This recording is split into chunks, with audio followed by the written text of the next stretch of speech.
Welcome back to Daily Dose. My name's Robert, Dr. Robert, and Susan, first follower Susan. I don't know why.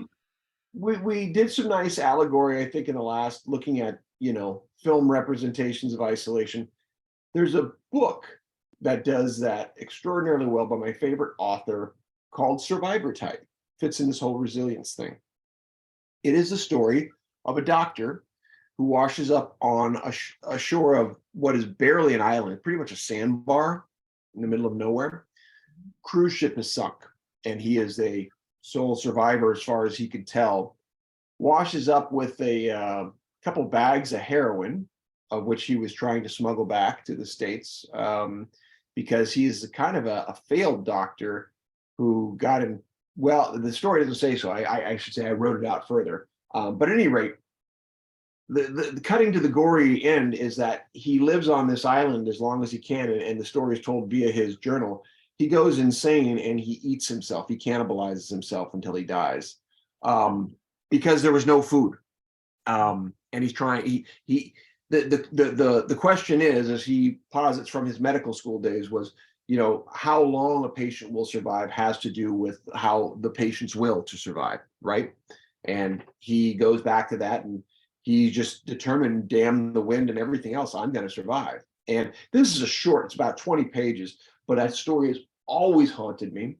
When I met Stephen King, I asked him about the rights to it. And at the time there was somebody else, and I still hope to get back to him because I have written a version of that, a screenplay version of that I'd still love to do.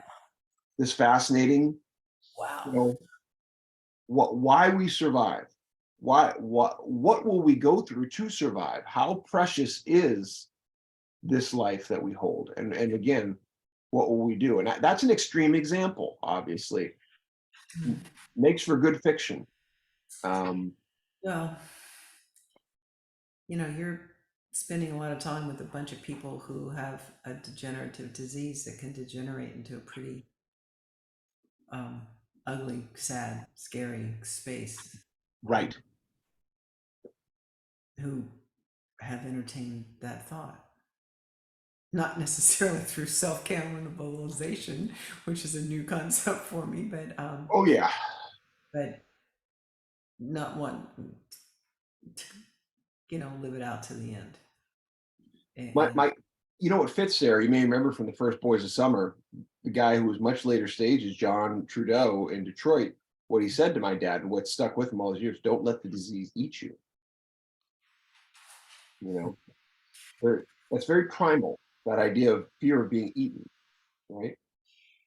Well, that's what Peter Benchley said. We were fortunate to be friends with him, and he said man's greatest fear is to be eaten alive. And I thought, it's not my greatest fear. I never even, that wasn't crossing my radar.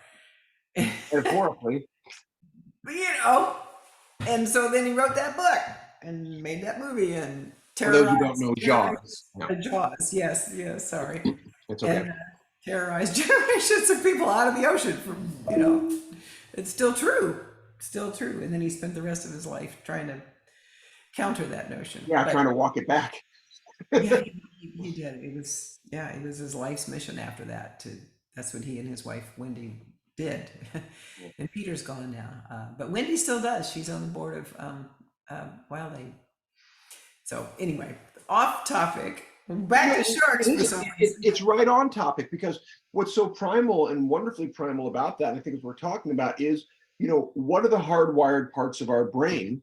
The same way that I argue for the hardwired parts of storytelling. Well, one of those stories is, remember the cave dwellers? They wrote about animals in the hunt and the fear of certain animals, and they would draw a tiger or a woolly mammoth, and this one's okay to hunt and this one don't hunt, because one of them will eat you. And our Hawaiian cousins will point out when they're spearfishing, don't shoot that fish because if you eat him, he's toxic. Yeah. And you learn these things. But I want to go back to the point of isolation, because it's doing exactly the same thing.